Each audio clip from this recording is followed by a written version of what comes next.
Hola, ¿cómo están? Buenas tardes. Estamos transmitiendo el podcast de Veritas Fidei desde la ciudad de Houston. Sus anfitriones, Mónica Franco, mi esposa. Hola, Moni. Hola, Cris. Es un gusto estar contigo. Un honor y con ustedes también. El honor es mío y nuestro. Gracias por estar. Bienvenidos. Y gracias por acompañarnos. Ayer no pudimos estar con ustedes, pero aquí estamos fielmente como cada semana. Tratamos de estar siempre, todas las semanas, los martes. Hoy, por excepción, va a ser el miércoles nada más. Pero normalmente estamos los martes, ¿no? ¿Moni? Martes 6 de México, 7 de Houston. Y ya estamos en vivo. Si se desconectan, no se vayan, por favor. Gracias a todos los que nos han acompañado durante estas 3 temporadas del podcast. Nos ha visto gente en Norte, Sur, Centroamérica y hasta Australia, Japón. Sí. ¿Dónde más? Sí, todos esos lugares. Y antes de comenzar, Cris, tenemos unos minutitos para saludar. Adelante, Quiero mandar adelante. un saludo muy, muy especial, con mucho amor y mucho cariño, a JG, que nos está viendo. Saludos, Yeye, un abrazo. Un JG, beso. muchas gracias por estar aquí. Te amamos, JG. Y vamos a estar saludando a todos los que están mientras. Antes de comenzar, tenemos todavía unos minutitos, Cris. Adelante, adelante. No vamos a echar la sorpresa de qué vamos a estar hablando hoy. Bueno, no me van a dejar hablar entonces. Hasta el ratito. Aquí dice María G. Acosta, en gozosa expectativa para seguir aprendiendo. Gracias, es un gusto. Y acá tenemos también a Rojo Sola Escritura. Bendiciones y saludos desde Perú, hermano. Bendiciones a Perú. Nelly Pena, saludos hermanos desde Chile. Saludos. Marco Antonio Díaz, saludos desde Querétaro. Ana Gloria y Marco, muchas gracias por estar Saludos, aquí con nosotros. compadrito. Un abrazo muy grande a ustedes también.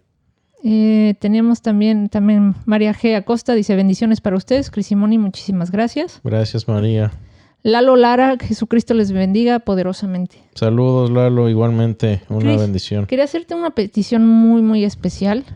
Si podemos aquí aprovechar antes de empezar y aprovechar a las personas que están aquí viéndonos, que si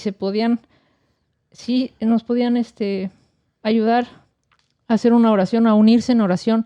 Tenemos a una persona muy especial que ha estado aquí en el podcast, que nos ha contactado, que se llama Liliana Castro, que está pasando por tiempos muy difíciles en Colombia con su mamá en el centro, en el hospital de oncología.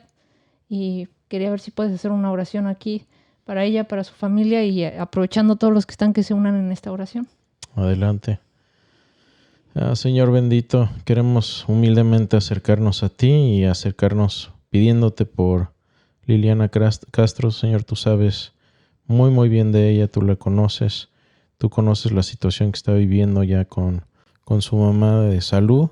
Te queremos pedir que tú intervengas, ya sea a través de médicos o milagrosamente, y que no solo eso, sino que te hagas presente en sus vidas, que tú resuelvas, que tú ayudes en esta situación. Tú has prometido que en este mundo vamos a tener aflicción, pero también has prometido que no nos vas a dejar solos, y queremos pedirte que hagas tu presencia muy, muy tangible en la vida de Liliana y de toda su familia, especialmente su mamá.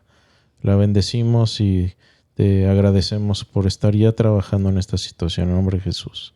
Amén. Amén. Muchas gracias, Cris. Saludo. Muchas gracias a y todos. Vamos a seguir orando. Parte de lo que debemos hacer como creyentes es interceder unos por otros, y esto es lo que es la intercesión. No es algo místico, no es algo que alguien que tenga cierto estatus dentro de la iglesia deba o pueda hacer. Simplemente, humildemente podemos acudir como dice la Escritura, al trono de gracia de Dios y pedir unos por otros. Y creo que también les pedimos sus oraciones por nosotros. Siempre las necesitamos, siempre son bienvenidas. Siempre hay ataques cuando uno está hablando de la palabra de Dios, defendiendo el evangelio. Siempre hay ataques, todos los días los tenemos. Basta que abramos la página de Facebook y empezamos a leer los comentarios, ahí ya se dejan ver, pero estamos contentos de hacer esto y no lo vamos a dejar por un par de críticos por ahí. Gracias, Cris. Voy a leer estos 3 saludos y comenzamos. Al final tenemos un tiempo para preguntas y para seguirlos saludando. Caleb Cortés, saludos desde Guadalajara. Bendiciones, Caleb, a Guadalajara. Adal Ruiz, saludos desde Oaxaca, México. Dios les bendiga. Gracias, Adal. Y Estrellita, aquí estás, Estrellita Algar. Nos da siempre mucho gusto que estés aquí. Bendiciones, hermanos. Hoy sí he podido escucharlos, a seguir. Qué bueno, Estrellita. Es un privilegio que esté con nosotros. Gracias. Pues, Cris, comenzamos. Vamos a seguir un poco ligado con el tema pasado, pero esta es otra pregunta que nos llega. No voy a decir cuál es, te voy a dejar a ti todo. Dilo si quieres. No, te dejo a ti, Cris, una pregunta con la que muchos amigos ateos nos llegan. Es muy común esta pregunta y tiene que ver con la confiabilidad del texto bíblico. ¿Podemos confiar en el texto bíblico? No, ya vimos la vez pasada que podemos tener confianza en el texto bíblico. Y ahora una de las cuestiones es, en cuanto al contenido, algunos críticos, estudiosos críticos en español, en inglés, esto no es un fenómeno nada más en español, sino en inglés, vienen algunos a decir que el cristianismo fue un invento de Pablo. Es decir, que lo que creían los primeros cristianos era una cosa distinta a lo que creía Pablo, y que Pablo introdujo su teología bastante más evolucionada que lo que enseñó Jesús y que lo que creían los apóstoles. Algunas versiones un poco más diferentes, que esto lo acabamos de ver Moni y yo en YouTube. El doctor Antonio Piñero es un catedrático de buena fuente de la Universidad Complutense de Madrid, un filólogo de buena fuente, es muy respetable, pero creo que aquí se equivoca porque él dice que el cristianismo fue muy, muy evolucionado y que fue evolucionando de una manera muy distinta de lo que se creía inicialmente. Por ejemplo, voy a citarlo aquí. Él dice que la figura de Pablo exaltó al Jesús histórico. Dice, y estoy citando y voy a poner la cita de esto. Esto, de hecho, es una cita de su blog, de esta entrada de su blog personal en tendencias21.net. Y esto es de la Carta Pragmática A1. Esa es la página. Voy a poner la fuente ahí. No quiero mal representar al doctor Piñero. Y esto es lo que dice. Dice que Jesús fue un hombre normal, un judío piadoso, un rabino carismático, profeta, heraldo o anunciador del inminente reino de Dios, cuya figura fue reinterpretada tras su muerte hasta llegar a su divinización. Entonces, según el doctor Piñero, parte de las creencias de los cristianos, que fue una de las creencias que fue evolucionando hasta convertirse en lo que es en la Escritura, es la divinización de Jesús.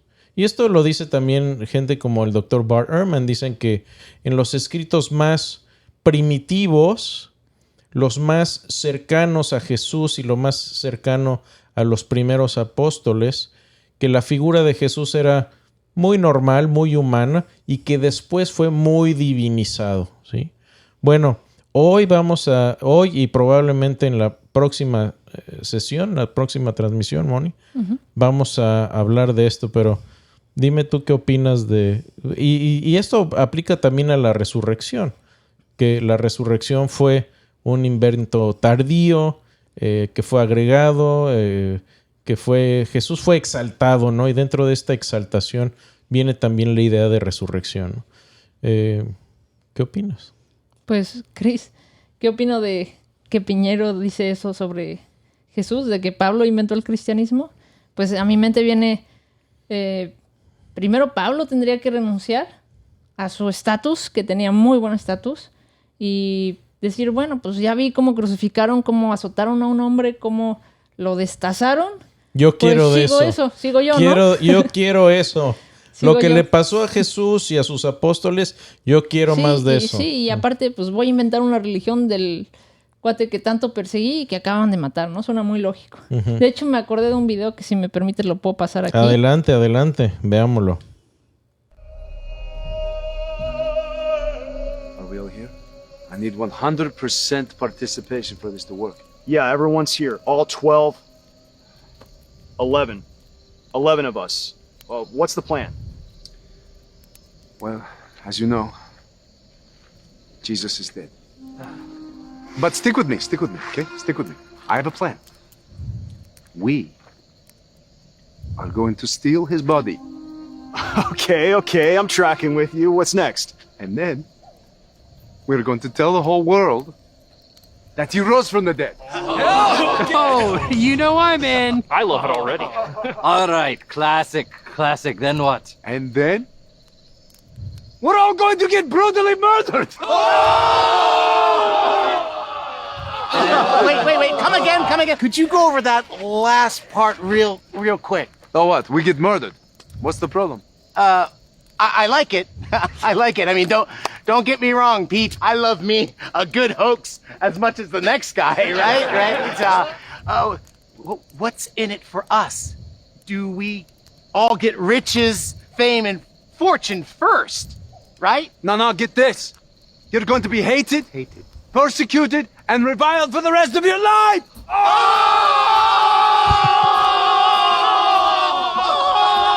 Okay, guys. Okay, fellas.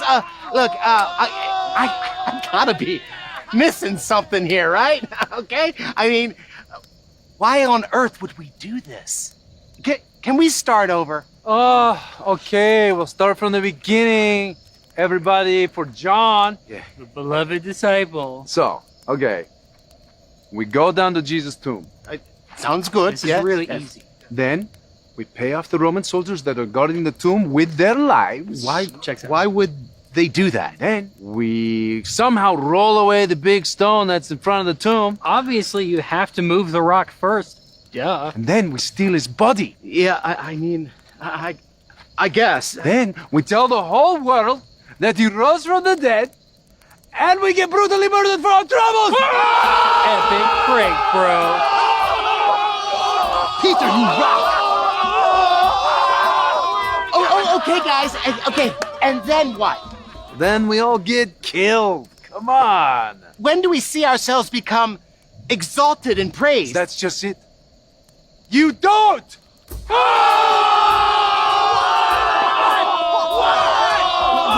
What is happening? Anyone hear what I'm saying? This is the most idiotic plan of all time! Chill out, bro. I mean, do I really have to explain the joke to you? Look, it's that we lie about Jesus' resurrection, and then we all die. How am I supposed to chill out when our heads are getting cut off? Or worse, what is wrong with you guys? Thomas! Okay, look, back me up here. I know you can't be cool with all this. I know you gotta have some doubts. Come on. Doubts? I will never have any doubts again! Okay, you guys have officially lost it, okay? I am out of here. I'd rather be exiled to a deserted island than spend another minute with you wackos. Have I got some good news for you? ¿Qué te parece, Chris? Algo así me imagino Sí. que Piñero se imagina de que Pablo inventó el cristianismo, ¿no? Después de ver lo que estaba pasando, dijo, yo sigo, ¿no? Sí, y crédito a una página que se llama Babylon Bee, que hacen sátira cristiana. Y este es de los mejores videos, yo creo que he visto de ellos. Lo vamos a subir subtitulado en español, si Dios quiere. Pero es eso, esa es la idea que tienen muchos estudiosos, que no solo la deidad de Cristo, la resurrección fue un invento, y estos hombres se dejaron ultrajar, escupir y finalmente sufrir, y muchos de ellos tenemos registros muy, muy confiables, históricos, muy confiables y muy tempranos, de que murieron por su fe cristiana, por jugarle esta broma a la humanidad, ¿no? Bueno, vamos a ver un poco ¿qué es lo que piensan los estudiosos? Y aquí quiero referirlos a un libro muy, muy bueno. Tuve la bendición de hace unos años conocer al autor de este libro, al doctor Larry Hurtado, especialista en el cristianismo primitivo, es decir, el cristianismo más naciente, y escribió este libro que se llama Lord Jesus Christ. Dice, Devotion to Jesus in Earliest Christianity. ¿Qué es lo que creían en cuanto a la devoción de Jesús los primeros cristianos? Larry Hurtado, me estoy basando en algún material de ellos, del doctor Hurtado.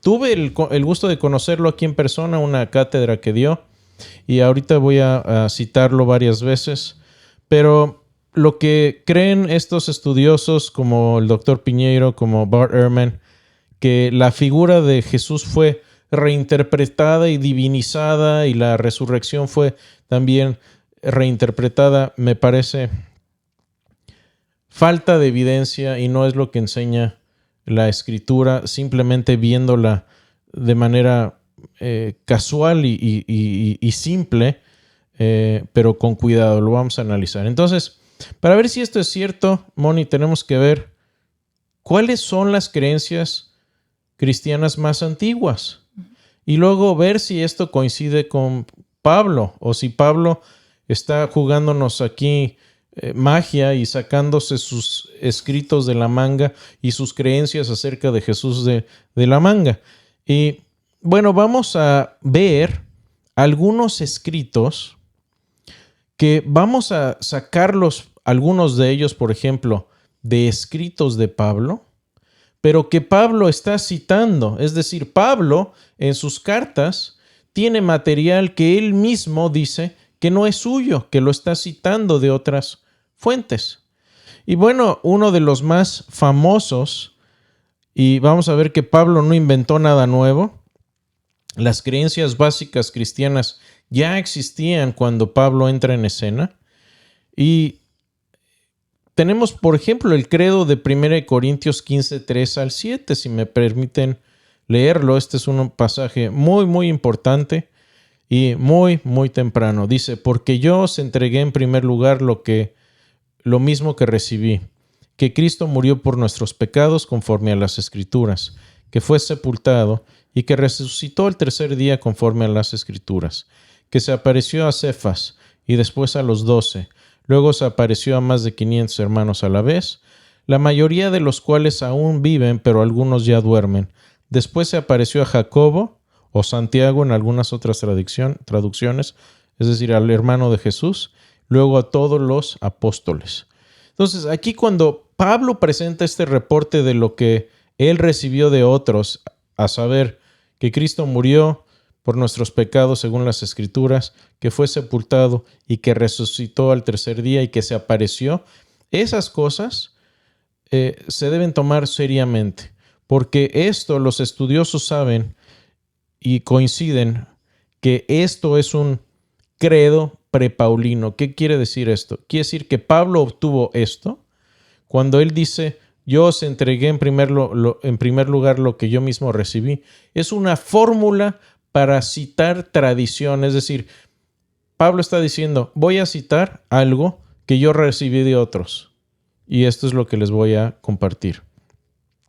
Y el material aquí sabemos que no es de Pablo porque no tiene el lenguaje común que utiliza Pablo en sus cartas. Y aquí podemos decir que se admite virtualmente con unanimidad que Pablo creía al menos haber visto a Jesús resucitado en persona. Y eso es lo mismo que él dice. Y creo que esto marca un mundo de diferencia. Entonces aquí estamos lidiando con alguien que estuvo muy de cerca en los inicios del cristianismo, que conoció a los apóstoles. Él mismo dice en Gálatas que conoció a los apóstoles y está repitiendo el mismo evangelio y el mismo mensaje en el que todos estaban de acuerdo y asimismo enseñaban. Un poco más adelante, en 1 Corintios 15, 11, dice, porque o sea yo, o sean ellos, así predicamos y así habéis creído. Es decir, Pablo dice que no hay distinción si el evangelio lo escucharon de Pablo o de otro de los apóstoles, porque todos estaban predicando lo mismo. Y Pablo tuvo extremo cuidado, como lo explica en Gálatas 2:2, otra epístola que prácticamente ni siquiera los estudiosos ateos y agnósticos se atreven a decir que Pablo no escribió Gálatas. Todos están de acuerdo en que Gálatas es absolutamente auténtica, una carta auténtica de Pablo. Dicen que el mismo evangelio que los otros apóstoles ya estaban predicando es el mismo que Pablo estaba citando. De hecho, en Gálatas 2:6 dice, pero de los que tenían reputación de ser algo, y aquí está refiriéndose a los apóstoles más preeminentes, dice, a mí, pues, los de reputación, nada nuevo me comunicaron. Y el contexto de esto es que Pablo va y ve a los apóstoles después de haber estado predicando el evangelio y regresa con los apóstoles y comparan notas, por decir algo. A ver, ¿qué es lo que has predicado tú? ¿Qué es lo que estamos predicando nosotros? Y dice Pablo, y no me corrigieron nada. Y me dieron la diestra de compañerismo. Dijeron, Pablo, adelante, estamos en el mismo canal. Y esa es la razón por la cual gente muy eminente como el profesor C.H. Dodd de la Universidad de Cambridge y especialista en estudios del Nuevo Testamento dice, cito, cualquier persona que mantenga la idea de que el evangelio cristiano primitivo era fundamentalmente distinto a lo que encontramos en Pablo, debe soportar la carga de la prueba. Y me parece muy acertado su comentario. Precisamente ese es el caso, ya que, como voy a citar a otro estudioso, el doctor Habermas. Habermas dice, la predicación de Pablo representa una corriente especial de tradición cristiana derivada de la corriente principal en un punto muy cercano a la fuente inicial. Es decir, Pablo está en sintonía con los apóstoles, con los primeros seguidores de Jesús y está predicando el mismo evangelio y el mismo mensaje. Señor Piñero, Pablo no se inventó nada. Estaba hablando lo mismo que hablaban los apóstoles desde el principio. ¿Qué más podemos decir? Bueno, este fragmento que acabamos de leer de 1 Corintios 15 antecede a Pablo y los primeros creyentes ya estaban enseñando la deidad, muerte y resurrección de Jesús y eso formaba parte del núcleo de su predicación, del cristianismo más primitivo. Y este pasaje, por cierto, también implica implícitamente la tumba vacía como un hecho histórico de la antigüedad. Y esta también vital porque estas creencias de las apariciones de Jesús después de su muerte son también de las creencias más primitivas, no un invento tardío. ¿Cuándo pone papel y tinta de esto el apóstol Pablo? Bueno, 1 Corintios es del año 55. Así que esta es una época en la que aún los testigos presenciales estaban vivos. Tuvieron oportunidad los testigos presenciales, es decir, los primeros apóstoles y los que vieron y experimentaron la vida de Jesús, pudieron haber venido y corregir lo que Pablo estaba diciendo. Y curiosamente Pablo dice, y se apareció también a más de 500. No estoy inventando eso, por cierto, estamos todavía dentro del tiempo donde los testigos están vivos, vayan y pregunten. Algunos ya murieron, pero otros siguen vivos. Vayan y pregunten. Bueno, eso en cuanto a este pasaje, por cierto, es uno de los pasajes más importantes históricamente en el Nuevo Testamento. Y aquí incluso estudiosos escépticos aceptan que 1 Corintios 15, del 3 al 7, es un credo, un núcleo de creencias que ya estaba en circulación probablemente entre 6 meses y 5 años después de la crucifixión de Jesús. Muy importante pasaje desde el punto de vista no solo de doctrina cristiana, sino históricamente hablando, es oro puro. ¿Qué más? Veamos otro pasaje también de Pablo, que es también otro credo prepaulino. Romanos 1, del 3 al 4, dice: acerca de su Hijo, que nació de la descendencia de David, según la carne, y que fue declarado Hijo de Dios con poder, conforme al Espíritu de Santidad, por la resurrección de entre los muertos, nuestro Señor Jesucristo. Este pasaje también es un credo prepaulino y muestra que Jesús es Señor, y aquí Señor significa, tiene atributos de deidad, es el Mesías, es el Hijo de Dios, y por medio de él viene la resurrección de entre los muertos. Y luego dice nuestro Señor Jesucristo. Esto es una clara expresión de los elementos del evangelio más antiguos de los primeros creyentes. La resurrección es uno de los elementos clave y centrales de los cristianos en el primer siglo, y esto no es un invento tardío que evolucionó a partir del cristianismo primitivo. Ya estaba ahí desde el inicio. Otro pasaje que va a ser muy conocido para la mayoría de ustedes, 1 Corintios 11, 23 al 26. La fórmula aquí de la Cena del Señor, dice Pablo: porque yo recibí del Señor lo mismo que os he enseñado, que el Señor Jesús, la noche que fue entregado, tomó pan y después de dar gracias lo partió y dijo: esto es mi cuerpo, que es para vosotros, haced esto en memoria de mí.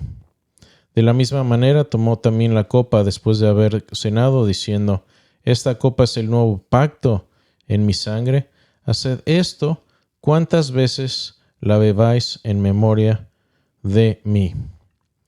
Bueno, aquí Pablo parece que está citando Lucas, específicamente Lucas 22, del 19 al 20. Es esta parte donde dice: y habiendo tomado pan, después de haber dado gracias, lo partió y les dio, diciendo: este es mi cuerpo que por vosotros es dado, haced esto en memoria de mí. De la misma manera tomó la copa después de haber cenado, diciendo: esta es la copa esta copa es el nuevo pacto en mi sangre, que es derramada por vosotros. Ahora, esto significa que Pablo está citando una tradición con la cual los cristianos de Corinto ya estaban bien familiarizados.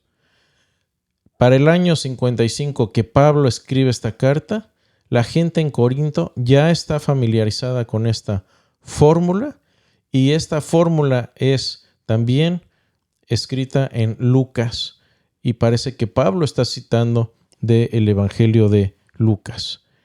Así que también sabemos que Pablo ciertamente no es el que origina esta fórmula y este mensaje de la Cena del Señor. Un pasaje que me gusta muchísimo también, pasando a otro muy primitivo, es Filipenses 2, del 6 al 11. Filipenses 2, del 6 al 11. Voy a leer lo que es muy importante, si me lo permiten. Dice: el cual, está hablando de Jesucristo, aunque existía en forma de Dios, no consideró el ser igual a Dios como algo a que aferrarse, que se despojó a sí mismo, tomando forma de siervo, haciéndose semejante a los hombres, y hallándose en forma de hombre, se humilló a sí mismo, haciéndose obediente hasta la muerte y muerte de cruz. Por lo cual Dios también le exaltó hasta lo sumo y le confirió el nombre que es sobre todo nombre, para que al nombre del Señor se doble toda rodilla de los que están en el cielo y en la tierra y debajo de la tierra, y toda lengua confiese que Jesús es Señor, para gloria de Dios Padre. Me parece interesantísimo este pasaje porque yo creo que es un credo prepaulino. El autor del libro que les acabamos de enseñar, el doctor Larry Hurtado, tuve el gusto de asistir a una cátedra, como mencioné. Fui a hablar con él y específicamente le mencioné este pasaje. Y él dice de este pasaje que es ampliamente reconocido por eruditos especialistas en orígenes cristianos como uno de los pasajes más importantes que muestra la expresión devocional a Jesús. Esto lo pueden leer en el libro del Dr. Hurtado llamado How on Earth Did Jesus Become God? En editorial Ehrmans 2005, página número 7. Y él básicamente me dijo lo mismo, me dijo que este pasaje es también probablemente no solo un credo prepaulino, sino que también es muy posible que fuera un himno que ya se empezaba a utilizar como cantos desde el siglo I. Y me pareció muy interesante este comentario. Obviamente aquí estamos hablando de Filipenses, que ya está en circulación, se escribe en el año 60, entre el 60 y 62. Obviamente este himno ya estaba en circulación, o este credo ya estaba en circulación desde antes, probablemente en los 50 o incluso antes de los 50. Y escuchemos un poquito esto. En este himno dice que Jesús estaba en forma de Dios. Aquí incluso estudiosos como el doctor Piñeiro han tenido que decir, ¿sabes qué? Esto me parece que aquí está Pablo realmente utilizando una fórmula donde está diciendo que Jesús tiene la misma esencia divina. Y luego lo explica como diciendo, bueno, esta es una de las ambigüedades de Pablo que luego utiliza. No. Pablo está utilizando lenguaje muy, muy preciso y está utilizando lenguaje que no vino de él precisamente, que ya se estaba predicando con anterioridad. Así que aquí Jesús no solo tiene forma de Dios, tiene igualdad con Dios, recibe adoración de toda lengua, es Señor y su nombre es mayor que cualquier otro, no solo en la tierra, sino en el cielo. Así que me parece muy revelador que Pablo introduce este material a judíos monoteístas como si no esperara ninguna controversia de decir básicamente Jesús es Dios, Jesús es divino y comparte la misma esencia de Dios. Muy, muy importante este capítulo de Filipenses 2, del 6 al 11. Veamos otro pasaje muy, muy importante también que está en Colosenses 1, del 15 al 18. Por cierto, estos no son todos. Creo, Moni, que estábamos viendo un estudio del doctor Gary Habermas y por ahí hicimos algunas notas. Me acabo de acordar y tenemos que volver y agregar algunos más que encontramos, ¿cierto? Cierto. No me dejes que se me pase antes de compartirlo con todos ustedes. Este es otro pasaje muy importante. Colosenses 1, del versículo 15 al 18 dice: Él es la imagen del Dios invisible, el primogénito de la creación, porque en Él fueron creadas todas las cosas, tanto en los cielos como en la tierra, visibles e invisibles, ya sea en tronos o en dominios o poderes o autoridades. Todo ha sido creado por medio de Él y para Él. Y Él es antes de todas las cosas, y en Él todas las cosas permanecen. Él es también la cabeza del cuerpo, que es la Iglesia, y Él es el principio, el primogénito de entre los muertos, a fin de que Él tenga en todo la primacía. Este pasaje acentúa el hecho de que Jesús no es un ser creado, sino que Él mismo es el creador y existe antes de todo y es el principio y el fin del todo. Aquí, cuando utiliza la palabra primogénito, es un título de posición, es el primero en posición. En el contexto judío, el primogénito era el hijo de mayor jerarquía, porque era el que heredaba todo del padre y que heredaba toda su posición, su poder, sus bienes, etc. Ese es el mismo sentido aquí, que Jesucristo es el primogénito, es decir, el número uno. Y es claro que para los primeros creyentes el Evangelio ya incluía la preexistencia y la deidad de Jesús. Este también es un pasaje pre-paulino, ya estaba como parte del núcleo de creencias cristianas más primitivas. 1 Timoteo 3:16, otro pasaje también muy primitivo, dice: indiscutiblemente grande es el misterio de la piedad. Él fue manifestado en la carne, vindicado en espíritu, contemplado por ángeles, proclamado en las naciones, creído en el mundo, recibido arriba en gloria. Por cierto, una de las características interesantes de estos credos es que tienen un sonsonete, un ritmo, una métrica que les permite la fácil memorización. Es como cuando un niño aprende las tablas o el ABC, o incluso aprender historias o matemáticas utilizando canciones. Es el mismo tipo de recurso mnemotécnico que se utilizaba desde la antigüedad, y aquí podemos ver, tiene un ritmo. Él fue manifestado en carne, vindicado en espíritu, contemplado por ángeles, proclamado en las naciones, creído en el mundo, recibido arriba en gloria. Y esta es una fórmula confesional que afirma que Jesús vino en la carne, ¿sí?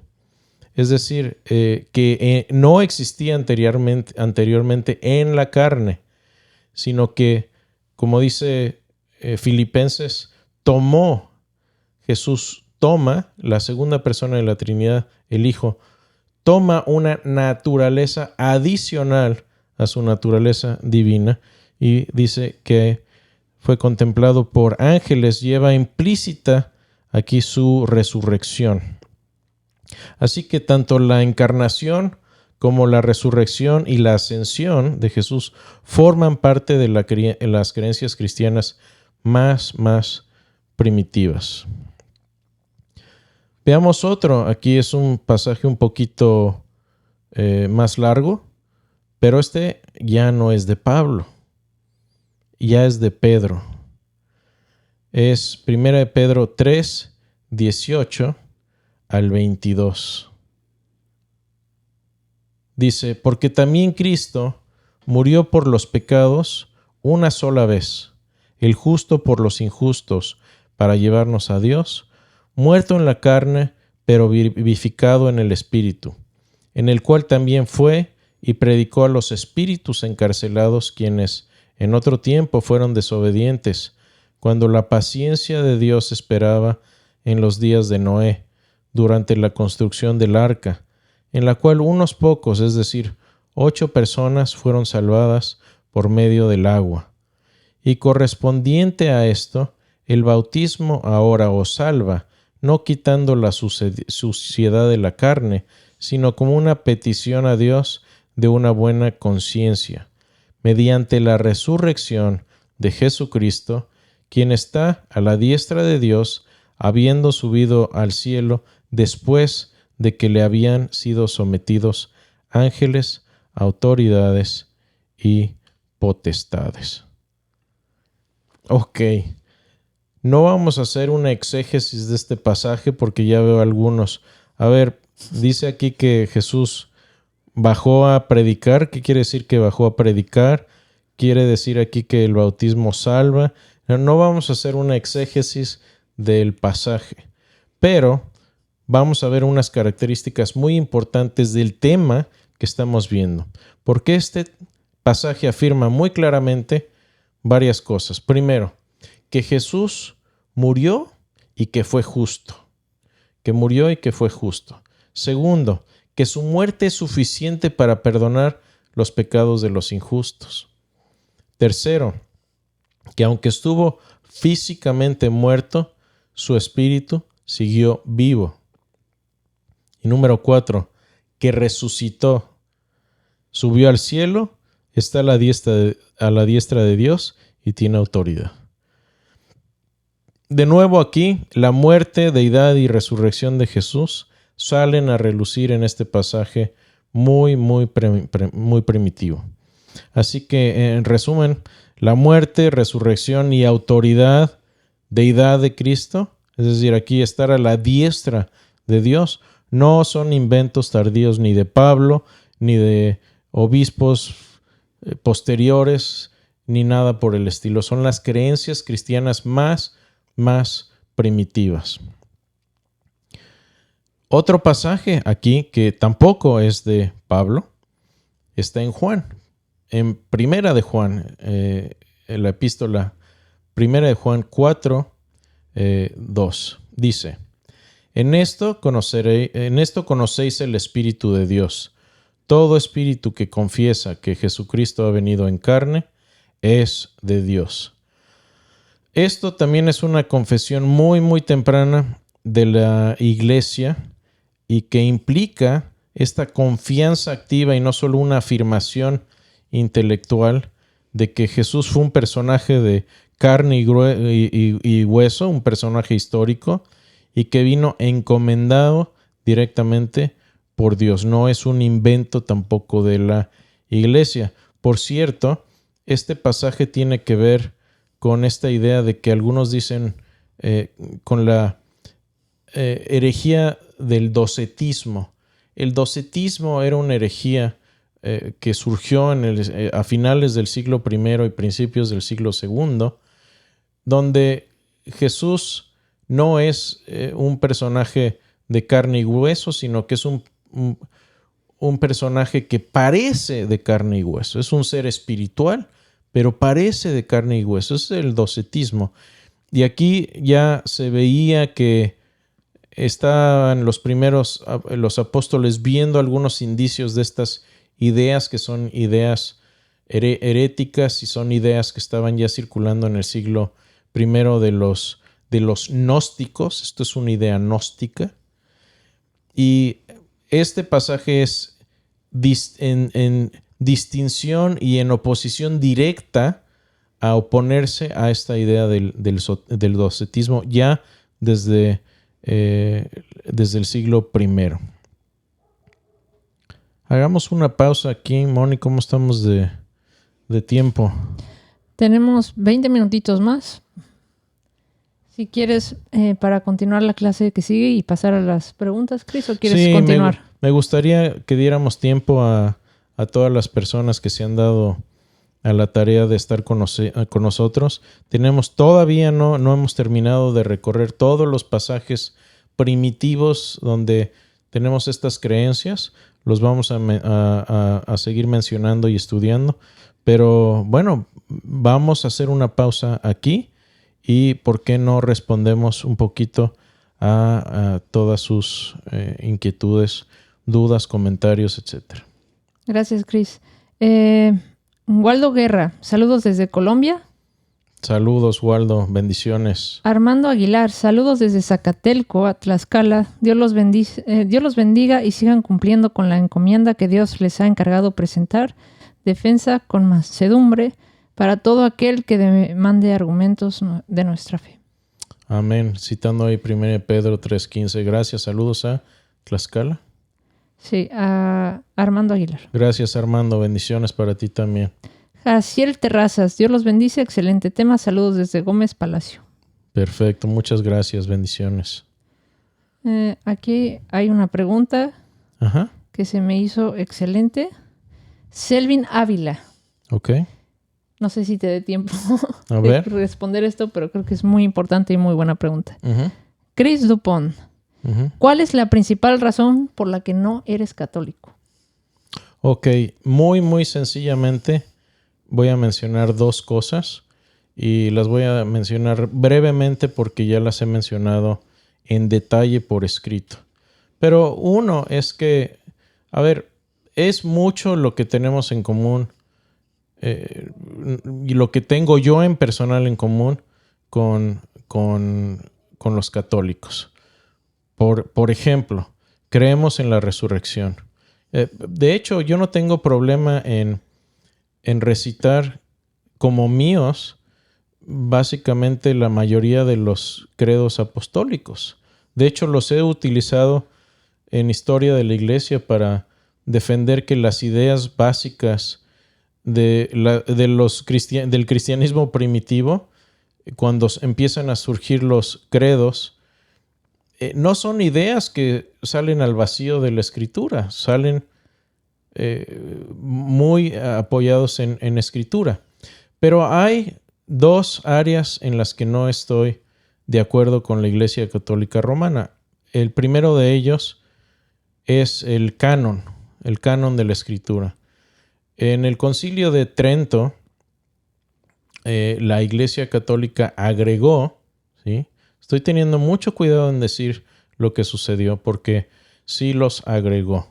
No eran parte del canon y los agregó al canon. Tengo un escrito muy detallado de esto.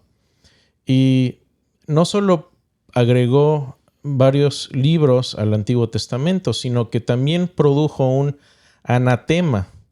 Un anatema es básicamente decir que los que no crean en ello están bajo maldición eterna, al menos que se arrepientan. Uh-huh. Y yo no me voy a arrepentir de eso porque creo que estos libros no pertenecen al canon. Simplemente uno los puede leer y puede darse cuenta de que contradicen con el resto de la escritura. La escritura, Primera y Segunda de Macabeos, Judith y algunos otros, Sabiduría de Salomón, son escritos muy loables por sí mismos, tienen información histórica importante, pero no son canónicos. Y ahí muestro varios argumentos muy fuertes de por qué no son parte del canon. Entonces yo simplemente ya estoy excluido por la misma Iglesia Católica porque no creo en el mismo canon que ellos y ellos mismos pusieron un anatema diciendo, si no crees esto, estás maldito. Y bueno, yo voy a hacer caso primero a la evidencia y a la conciencia antes que a un concilio, por muy respetable que pueda ser. Bueno, pero ¿qué te parece si hacemos un programa mejor de por qué no soy católico? Sí, y bueno, y la otra puedo decir que es por la doctrina de salvación. En pocas palabras, lo más simplemente creo que es lo más importante. La doctrina de salvación es central y me parece que estamos en ramos distintos en cuanto a la doctrina de salvación. Ahora, yo no tengo problema en convivir. De hecho, hay una persona muy querida que recuerdo. No lo voy a nombrar simplemente por privacidad a él, a su familia, pero que asistía a mis clases y era católico romano. Él estudió con jesuitas. Era un señor ya grande que sufría de varias enfermedades. Y teníamos debates muy amistosos, éramos muy buenos amigos y me dio mucha tristeza que falleció durante la pandemia de COVID. Pero él iba a mis clases todo el tiempo y teníamos buenos debates, conversaciones y convivíamos muy bien. Lo que sí no me parece es cuando vienen católicos romanos aquí a atacarnos, a ser groseros, etc. Creo que con mucho gusto podemos tener diferencias y hablar de ellas, siempre respetando a la persona. Así es. Muchas gracias, Chris. Gago JL, saludos hermanos desde Japón. Dios me los siga bendiciendo, siempre los sigo. Aún por el cambio de horario, son de mucha bendición para mi vida. El Eterno me los bendiga grandemente. Gracias, Gabo. De hecho, mencionamos al principio que desde el Japón por ahí, una persona, tú, eres quien nos ve por allá y te apreciamos mucho. Dios te bendiga y gracias por estar con nosotros. Ulises Romero, saludos desde Honduras. Dios les bendiga y sigan siempre enseñándonos. Muchas gracias, bendiciones a ustedes también. Elías Velázquez, saludos desde Villa Constitución Santa Fe, Argentina. Saludos, bendiciones. A ver si me ayudas, Chris. Javier Andrés, Ajá. saludos, Chris, desde Chile. Que el Señor les bendiga grandemente. Muy interesante y edificante los temas, mi estimado. Muchas gracias, un saludo, bendiciones. Estoy tratando de ver aquí algunas preguntas. Francisco Paulino Picado López, bendiciones infinitas del Altísimo. Gracias, bendiciones. Voy a ver rapidísimo también por acá. Uh-huh. Fabio C., saludos y gracias por sus enseñanzas. Muy amable, gracias. Aquí seguimos. Martín Villalba, hola Cris, qué gusto toparme con tu live en YouTube. Disfruté mucho de tu serie sobre ¿Por qué no soy? Okay. Y la serie de Misiones de Pablo, bendiciones. Bueno, pues a lo mejor vamos a empezar a enseñar también un poquito acerca de comparación del cristianismo con otras cosmovisiones y tal vez toquemos un poco de eso en el futuro. Lo hemos hablado también. Uh-huh. Hiro Jones, bendiciones hermanos, aprendiendo de ustedes. Gracias, un saludo y bendiciones. Mauricio Madrid, bendiciones, saludos desde Medellín, Colombia. Gracias. Ulises también desde Honduras. Ulises Romero, un saludo también. Martín Villalba, no, perdón, ya lo acabo de leer. The Bible Verse Today. Saludos desde la distancia, hermanos. Gracias por el gran aporte que hacen en cada video. Abrazos desde Portland, Oregon. Un saludo. Jorge Moreno aquí pregunta, ¿los gnósticos? Sí, los gnósticos, el gnosticismo fue un movimiento del siglo II donde este grupo de filósofos que creían que, básicamente tenían ideas de que los dioses, había dioses, diositos y que la materia era algo básicamente reprobable y que todo lo espiritual era bueno y loable. Entonces este gnosticismo se empieza a infiltrar al cristianismo en el siglo II y hay un movimiento entonces de rechazo porque va en contra precisamente del cristianismo más primitivo. No confundir con agnosticismo, ¿sí? Gnosticismo viene de la palabra griega gnostos, que quiere decir conocimiento o sabiduría, saber. Gnosticismo quiere decir yo sé algo que tú no sabes. Pero en el contexto del siglo II, históricamente fue un movimiento. Agnóstico es aquella persona que dice no sé, no tengo conocimiento de algo. Y el agnóstico hoy en día se le conoce como aquella persona que ni niega ni afirma la existencia de Dios, simplemente se refrena a ejercer un juicio en cuanto a eso. Esa es la aclaración de lo que es gnóstico en el siglo II versus agnóstico. Obviamente hay gnósticos hoy entre nosotros. Por ejemplo, el mormonismo es un tipo de gnosticismo moderno y hay muchos dentro de iglesias desafortunadamente evangélicas que también dicen, ¿sabes qué tienes? Yo tengo un conocimiento mayor que el tuyo, los megapóstoles y los superapóstoles, y ahora ya se mandan llamar querubines, serafines y sinfines, ya ni para qué mencionar. Entonces es un tipo de idea de control de gente, decir, yo tengo un conocimiento especial que viene directamente de Dios que tú no tienes, entonces debes creer lo que yo creo por autoridad, simplemente porque yo tengo esa conexión directamente con el Padre Sí. que tú no tienes. Sí. Gracias, Cris. F. Ricardo Mosquera Coloma. Dios los bendiga, hermanos. Es un placer escuchar la defensa que ustedes hacen a la palabra de Dios, porque nos ayudan a seguir adelante en nuestra vida espiritual. Puesta toda la confianza y fe en nuestro Señor Dios y Señor Jesucristo. Bendiciones, muchas gracias. De mucho ánimo sus comentarios. Gracias. Josué Gautier. En la universidad pública que estudio teología en Costa Rica, la Academia de Corte Liberal, enfatizan mucho que Pablo es el creador del cristianismo. Por supuesto, en mi caso no estoy de acuerdo. Saludos desde Costa Rica. Bueno, ahí vamos a poner el escrito y como dije, no solamente es mi opinión.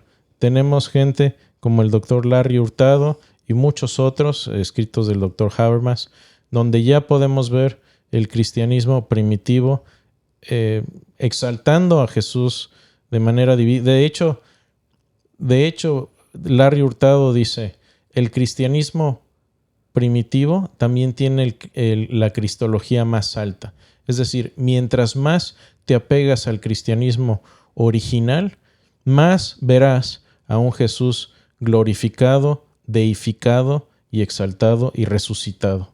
Y entonces no es un invento tardío y vamos a seguir hablando de esto después también. Gracias. La próxima transmisión. Aquí tenemos un mensaje muy, muy especial, Antonio Dupont, que dice, el cristianismo es una relación personal con Cristo y transforma tu vida y las religiones no nos cambian. Que Dios lo siga usando. Bendiciones. Gracias, es mi papá. Papá, te mandamos muchos, muchos abrazos y gracias por el comentario. Me conmueve mucho. Y Un Cris, abrazo, pa. no sé si aquí en vivo te lo voy a decir, pero a mí me gustaría invitar a tu papá aquí al programa, porque también es una persona que tiene mucho conocimiento sobre la palabra. Exactamente. Yo quiero decir que si yo estoy aquí enseñando es por inspiración mucho también de lo que he aprendido por medio de mi papá. Así que muchas, muchas gracias, Pa, por ese apoyo. Te bendecimos y les amamos. Muchas gracias. Braulio Bocardo, mis hermanos, bendiciones desde Sonora, México. Bendiciones, un abrazo a Sonora, afectuoso. Carlos Mendoza, los primeros cristianos eran judíos que creían en Mesías, judíos observantes de la Torá. Sí, hay en la clase que di de ¿Por qué no soy? Que recorrimos básicamente todas las grandes cosmovisiones. Una de las cosmovisiones que analizamos fue el judaísmo. Y como cristianos podríamos preguntarnos, ¿por qué no somos judíos? ¿O lo somos? Y ahí es una gran, gran pregunta, porque Pablo jamás dice en sus escritos, yo antes me consideraba judío y ahora ya no lo soy, ahora soy cristiano. Jamás. Él lo que consideraba, y creo que esta es la perspectiva correcta, es que el cristianismo es la continuación del judaísmo correcto. Es decir, el judaísmo bien entendido continúa con la muerte, deidad y resurrección de Jesús. Y es el mismo camino que continúa. Los judíos que solamente se quedan en la Torá o en el Antiguo Testamento, se quedaron con una perspectiva de Dios correcta, pero incompleta. Viven una cosmovisión incompleta que continúa en el cristianismo.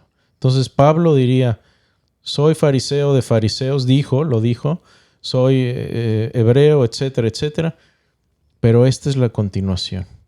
Somos un injerto dentro del judaísmo y Pablo dice, somos una rama dentro del olivo del judaísmo. Maximino Soto, buena tarde, disculpen la pregunta. Entiendo que los judíos esperaban un Mesías, pero quisiera saber qué textos hablan sobre ello y qué libros del Antiguo Testamento. Una disculpa si no es el tema en que están hablando. No, buena pregunta. Creo que es un tema que requiere que nos sentemos con Biblia en mano, con escritos y con buena argumentación para hablar de ello. Pero sí, hay muchos pasajes mesiánicos yo te referiría a uno de los más importantes, que es Daniel 7. Y ahí, por ejemplo, cuando en Marcos, cuando Jesús está en presencia del sumo sacerdote y que ya lo van a crucificar, el sumo sacerdote le pregunta a Jesús: ¿eres tú el Hijo de Dios, el Hijo del Dios, el bendito? Y Jesús responde de 4 formas, hace 4 afirmaciones. Primero dice, ego eimi, yo soy. Y luego dice, y verán en las nubes al Hijo del Hombre sentado a la diestra de Dios. Y aquí el doctor Habermas hace una observación muy, muy importante, porque podemos ver la reacción después del sumo sacerdote, que se rasga los vestidos. Se rasga los vestidos y luego dice, ya blasfemó, ¿qué más prueba necesitamos? Crucifíquenlo. Uh-huh. Bueno, ¿qué fue lo que le valió o le ganó la crucifixión a Jesús? ¿Cuál de esas afirmaciones? Y bueno, yo creo que fueron las 4 en conjunto, pero Habermas dice, si tuviéramos que escoger una de ellas, probablemente sería la de haberse sentado a la diestra de Dios, porque nadie se sienta a la diestra de Dios más que Dios. Pero la otra, dice, es que es muy interesante que en todas las fuentes antiguas, y en todas las fuentes detrás de los evangelios, el título que más se atribuye a Jesús a sí mismo es el de Hijo del Hombre. Y esto es una atribución y una alusión a Daniel 7, porque Daniel 7 habla de esta figura mesiánica que viene de parte de Dios, es el Hijo del Hombre y viene con poder. Entonces, ese me parece que es uno de los pasajes más importantes en cuanto a profecía, en cuanto a deidad de Jesús, en cuanto a lo que Jesús mismo, de la forma en que Jesús mismo se autopercibe como el Hijo del Hombre de Daniel 7. Pero hay mucho más que decir, por cierto. Gracias, Chris. Aquí nos están poniendo la misma pregunta varias veces. Transmisiones Miel dice, ¿los discípulos directo de los apóstoles se llamaron a sí mismos apóstoles? Sí. Simple y llanamente sí. Los discípulos de los apóstoles se llamaron a sí mismos apóstoles. Sí, desde luego. Semiken Rap Perucho, saludos y bendiciones para los dos. Un saludo, bendiciones. María Nicolás Ramos, saludos desde Colombia. Hoy no me llegó el anuncio, me la perdí. No te preocupes, se queda grabado.